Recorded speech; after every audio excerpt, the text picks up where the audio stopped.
I just built this entire 3D world from a single image in about 10 minutes. And ever since I was a kid, I wanted to step inside Willy Wonka's chocolate factory, even if it was only ever digital. Up until now, building something like that meant learning complex tools like Blender, spending hours on modeling, and having skills that take years to develop. But OpenArt just released a brand new feature called World Studio that makes the entire process effortless. So in this video, I'm going to show you exactly how it works so you can build your own. When I land on the OpenArt homepage, I can see a row of options in the center: story, video, image, character, world, and audio. The one we're going to is world. When I click it, I get a creation interface with two sides. On the left, I can upload up to 4 images to base my world on. On the right, there's a prompt box where I can describe the world I want to build. And below the prompt box, there are preset worlds already built, things like mountain lakes and Candylands, but we're not using those because first, I want to show you how to build one from scratch. Now, if you already have a clear vision of the world you want, type it out in the prompt box and hit create world. But for this walkthrough, I want to start from a reference image because it's the fastest way to get a detailed prompt without writing one yourself. So I'll go to Google and find a reference image of the chocolate river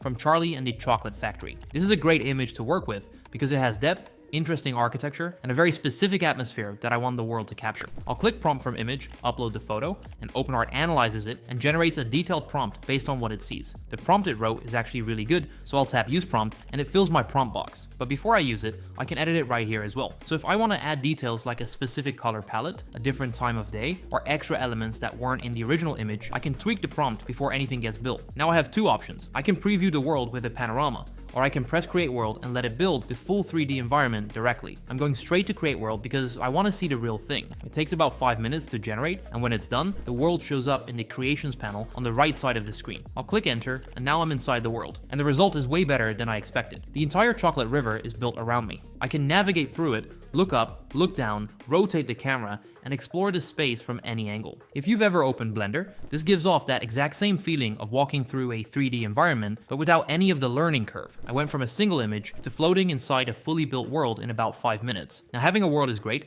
but what makes World Studio actually useful is what you can do once you're inside it. And the first thing I want to show you is the camera system. By the way, if you want to follow along with this tutorial, I've left a link to OpenArt in the description below. Following along with me is the absolute best way to learn this, so you don't miss any step and have your own world ready by the end of the video. On the left panel, there's an option called 3D World Cam. I'll click it and select the chocolate factory world I just created. Now I'm back inside the world, but this time I have full camera controls. I can navigate to any spot, find an angle I like, and take a shot that captures exactly what I'm seeing. There's a focal length slider that goes from 23mm all the way to 300mm. If you're not familiar with focal length, the short version is that lower numbers like 23mm give you a wide angle view that captures more of the scene, and higher numbers like 100 or 200mm compress the depth and zoom in tight on a specific area. It's the same principle as switching between lenses on a real camera, and it completely changes the feel of every shot. I can also set the aspect ratio depending on what I need the image for, whether that's a square format for social media, a widescreen ratio for cinematic shots, or something in between. Right here, there's an auto enhance toggle, and I cannot stress enough how much you want this turned on. It takes whatever shot you capture and runs it through an enhancement pass that sharpens the detail, cleans up the textures, and brings the whole thing up to a level that looks production ready. I'll find an angle I like, frame it up, and press take shot. It generates in the top right corner of the screen, and look at this. This is a crisp, high quality image captured from inside a 3D world that I built from one reference photo. I'll take a few more shots from different angles. Each one feels like a completely different photograph, but they all share the same world, the same lighting, and the same environment. This is what it feels like to have an actual set you own. Now, these shots look great on their own, but a world without people feels completely dead. The next feature is what brings the whole thing to life. I'll go back to the left panel and press cast in scene. This is where I can place a character directly into my world. When I open it, there's a character library dropdown that shows all the available characters. There are quite a few pre-made options in here. Alara is an animated character with a stylized look. Emily is a photorealistic human. There's Wax the Fox, Pip the Bunny, and a bunch more, each with a different style and aesthetic. For the Chocolate River, I'm going with Alara because her animated style fits the vibe of this world perfectly. I'll select her,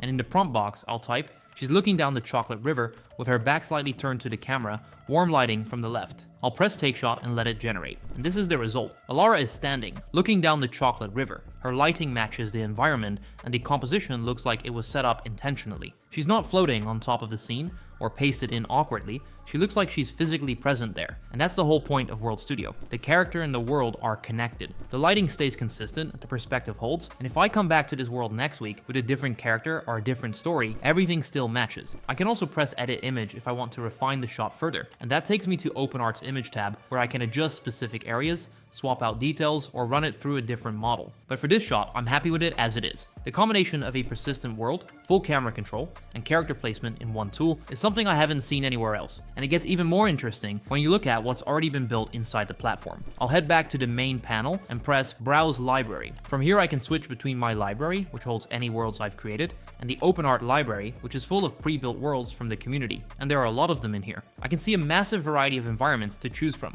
all fully built and ready to go. You don't have to wait for generation times or build prompts from scratch because OpenArt already put all the pieces together for you. Let's say I want something natural and cinematic. I'll pick this one right here called Mountain Lake at sunset and press enter. And look at that, it threw me right into that exact world and it is already fully 3D. The lighting is perfectly catching the water. The architecture of the surrounding mountains feels massive and the entire atmosphere is completely ready to go. I can immediately use the 3D world cam to take shots of the sunset or cast in scene to drop characters onto the shoreline and start creating content from this world without building a single thing myself. But the variety goes way beyond natural landscapes. If I want something structural and gothic, I can back out and choose the Grand Cathedral and formal gardens. This world drops you into a highly detailed architectural space. It's perfect if you are trying to shoot something that needs a serious or historical tone, and they have incredibly fun and stylized environments as well. There is a whimsical Candyland dreamscape that feels like a massive cartoon playground, or you can jump into the Enchanted Castle Rainbow landscape, which has a completely magical and surreal vibe. These are all already pre-built right into the platform. You can roam around, explore the angles, and find the perfect shot in any of them right now. Now zoom out for a second and think about what this means for different types of creators. If you're building a social media brand, you can have a signature world that shows up across every post and every video. Your audience starts recognizing the environment and your content feels like it belongs to a universe